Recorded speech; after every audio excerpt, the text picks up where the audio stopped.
رسول اللہ جان لینا پسند نہیں کرتے تھے، رسول اللہ دشمن کو ختم نہیں کرتے تھے، بلکہ رسول اللہ کی کوشش یہ ہوتی تھی کہ دشمنی ختم ہو جائے، اور یہ دو چیزیں بہت ہی الگ الگ۔ یہ سمجھ رہے ہیں اس جملے کو؟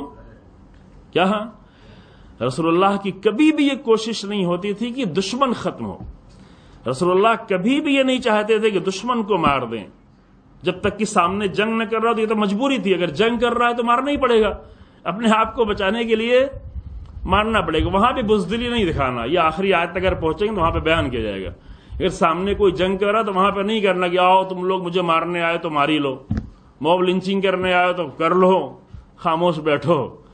ایک انسان کو اگر مرنی ہے تو ایسے ظالموں کو تو مار کے مرے نا، اگر جان ہی دینی ہے تو کچھ فتنے کو، کچھ شر کو ختم کر کے مرے۔ تو وہ تو مجبوری ہوتی تھی، وہاں پر بھرپور طریقے سے جنگ لڑتے تھے جب کوئی جنگ کرنے سامنے آئے، لیکن اگر جنگ رک جائے یا جنگ شروع ہونے سے پہلے ساری کوشش ہوتی تھی کسی طرح جنگ نہ ہونے پائے، پوری طرح سے رسول اللہ کی کوشش ہوتی تھی کہ کسی بھی طرح جنگ نہ ہو، لڑائی نہ ہو، لوگ نہ مارے جائیں۔ ادھر کے کمی مارے جاتے تھے، صرف ایک جنگ احد میں زیادہ لوگ مارے گئے تھے، ادھر کے 70 لوگ مار دیے گئے تھے، شہید ہو گئے تھے، ورنہ اور ساری جنگوں میں مسلمان لشکر کے بہت ہی کم لوگ شہید ہوتے تھے، سامنے والے لشکر کے زیادہ لوگ مارے جاتے تھے۔ جیسے اسی جنگ میں ادھر کے 15 لوگ مارے گئے، ادھر کے 93 لوگ، 93 نہیں سمجھے ہوں گے بعض بچے، تو 93 لوگ ادھر کے مارے گئے، کیونکہ رسول اللہ کا مقصد یہ نہیں تھا کہ لوگوں کی جان لیں، ایک قلعے پہ، دوسرے قلعے پہ، تیسرے قلعے پہ، 5ویں قلعے پہ، 6ٹھے قلعے پہ، 7ویں قلعے پہ، 7 قلعوں پہ قبضہ کر لیا۔ 10,000 سے زیادہ لوگ موجود تھے، 20,000 تک لوگ موجود تھے، لیکن مارا کتنے لوگوں کو؟ صرف وہی لوگ جو میدان جنگ میں آگے جنگ کرے، اس میں صرف 93 لوگوں کو، پھر جنگ کے بعد نہیں مارا۔ صرف ایک جگہ رسول اللہ نے جنگ کے بعد مارا، وہ میں نے آپ کو پہلا بتایا، وہ بنی قریظہ کے لوگوں کو، جنہوں نے بہت ہی زیادہ گندی اور گھناؤنی اور بہت ہی بری طریقے سے خیانت کی تھی، بس ان کو سزا دی تھی کہ ان کو مار دو، اتنی بڑی خیانت کی تو ان کو مار دو۔ یہ 5ویں ہجری کی بات ہے، جنگ خندق کے فوراً بعد، وہ آپ جا کے پڑھیے گا، جنگ بنی قریظہ اس کو کہتے ہیں۔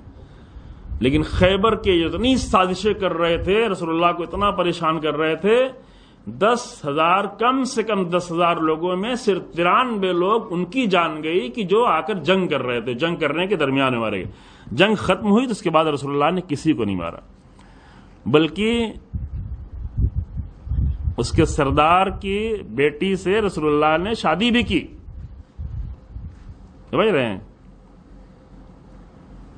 جی ہاں، یہ جنگ خیبر کا ماجرا تھا، مختصر ماجرا۔ وہ ماجرا اور سارا ماجرا تو آپ سنتے ہیں بہت ساری خطابت میں، لیکن کچھ چیزیں جو عام طور سے نہیں پڑھی جاتی ہیں اور نہیں بیان ہوتی، اسے آپ کو سننا ضروری تھا۔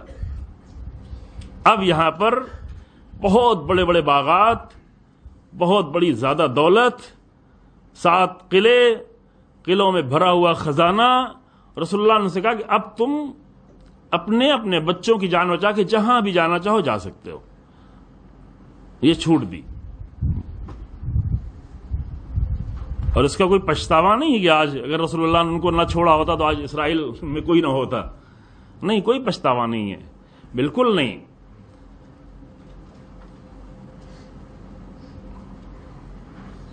کیونکہ بعد میں کتنا ہی نقصان کیوں نہ ہو جائے، لیکن رسول اللہ کبھی اصولوں کے خلاف نہیں جا سکتے۔ جو پرنسپلز ہیں، جو اسلام کا قانون ہے کہ جنگ کے بعد کسی کو نہیں مارا جا سکتا، کسی کو تکلیف نہیں پہنچا جا سکتا، نہ بچوں کو، نہ عورتوں کو، نہ مردوں کو، نہ جنگ کرنے والوں کو، نہ زخمیوں کو، کسی کو کوئی نقصان نہیں پہنچا سکتا۔ لیکن چونکہ وہ سازش کرنے والے تھے اور وہاں اگر رہتے تو سازش کرتے رہتے، ورنہ اور دوسرے لوگوں کے لیے مسئلہ نہیں تھا کہ رہو اسلامی حکومت میں رہو، مسلمان لوگ زکوٰۃ کے طور پہ ٹیکس دیتے ہیں، تم بھی جزیے کے طور پہ ٹیکس دیتے رہو، اگر ٹیکس دیتے رہو گے تو تمہاری جان مال کی حفاظت کرنا اسلامی حکومت کی ذمہ داری ہے، کوئی مسلمان بھی انہیں کچھ نہیں کر سکتا، یہ قانون ہے اسلام کا کہ اگر کوئی جنگ کے بغیر جنگ نہ کریں اور آ کر اسلامی حکومت میں رہنا چاہیں، جیسے تھے، جیسے کون لوگ تھے، بعد میں جو عیسائیوں کا مسئلہ پیش آیا، مباہلے والا عیسائی، انہوں نے مان لیا کہ ہاں ٹھیک ہے، ہم آپ کی حکومت میں رہیں گے، ہم بھی ٹیکس ادا کرتے ہیں، جو حکومت میں رہنے کے لیے ٹیکس تو دینا پڑے گا نا، مسلمان کو بھی ٹیکس دینا تھا. اب نان مسلم تو زکوٰۃ نہیں دے گا، چونکہ زکوٰۃ کو مانتے ہی نہیں ہے. تو مسلمانوں کا ٹیکس زکوٰۃ کے نام پہ تھا اور نان مسلمس کا ٹیکس جو ہے وہ جزیے کے نام پہ تھا. ٹیکس دو پھر رہو، صرف رہو نہیں بلکہ تمہاری حفاظت بھی ہماری ذمہ داری ہوگی. تمہیں کوئی نقصان نہیں پہنچے گا، تمہاری عورتوں کو کوئی نقصان نہیں پہنچے گا، تمہیں کوئی تکلیف بھی نہیں پہنچے گی. لیکن ان یہودیوں کا مسئلہ الگ تھا، کیونکہ اگر وہ یہاں پہ رہتے تو وہ سازش سے باز آنے والے نہیں تھے، مسلسل سازشیں کرتے رہتے. یا رسول اللہ نے کہا تم یہاں سے چلے جاؤ، بس جو اپنی ضرورت کی کچھ چیزیں ہیں وہ لے کے یہاں سے نکل جاؤ. اب اس کے بعد بات کی اور تفصیل اگر پڑھنا ہوگا تو آپ جا کے پڑھ سکتے ہیں مختلف زبانوں میں. کتاب نہ میں ملے تو معتبر سائٹیں ڈھونڈ کے پڑھ سکتے ہیں، اچھی سائٹ ہے، یوں نہیں کہیں سے آپ پڑھنا شروع کر دیں. مثلا ایک حوالہ آپ کو دے دیں، جیسے وکی شیعہ، وکیپیڈیا پہ جا کے نہیں پڑھیے گا. ہاں، وکیپیڈیا نے خود ہی پچھلے سال اعتراف کیا ہے کہ کچھ جگہوں پر وہ خیانت کرتا ہے، خاص کر اسلامی مسائل میں. اسلامی شخصیات جو ہیں، پرسنالٹی، آپ امام خمینی کو جا کے وہاں وکیپیڈیا پہ پڑھیں گے تو کچھ وہ اور بنا کے پیش کریں گے، تو وہاں پہ نہیں پڑھیں. اسلامی تاریخ کی چیزیں اگر آپ کو پڑھنا ہو تو وکیپیڈیا پہ ہرگز جا کے کراس چیکنگ کر سکتے ہیں، اس میں مسئلہ نہیں ہے، لیکن حسب پر کبھی اس سے بھروسہ نہیں کریں. کہاں پڑھیں جا کر؟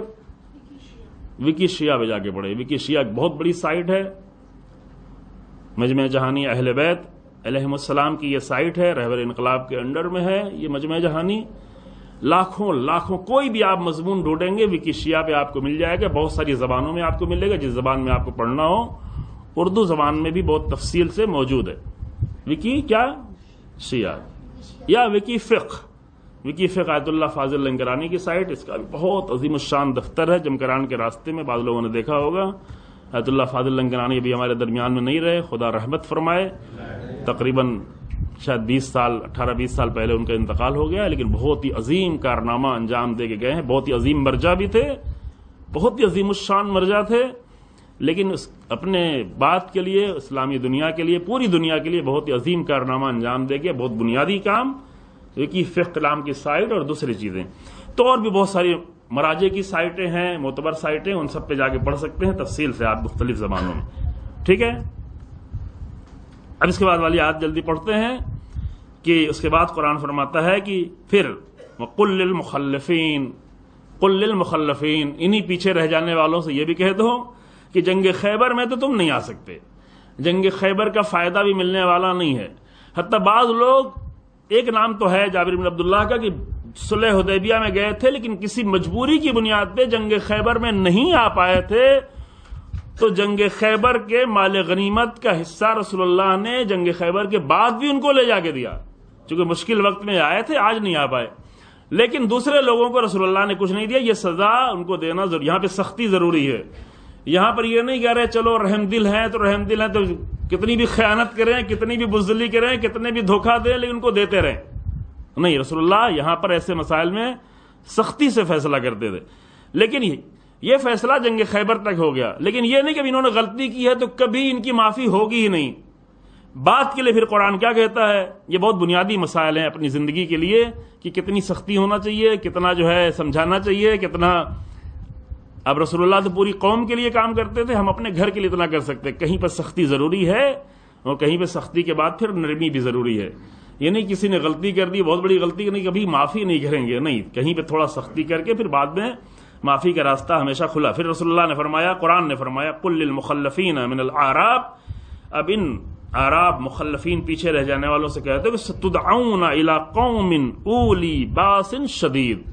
جنگ خیبر کے بعد پھر ایک جنگ ہونے والی ہے، بہت زیادہ لڑنے والی قوم، بہت جنگجو لوگوں کے سامنے. تقاتلونہم، ان سے تمہیں جنگ کرنی ہوگی، حتی یسلمون، یہاں تک کہ وہ سرنڈر ہو جائیں، یہاں تک کہ وہ شکست مان لیں.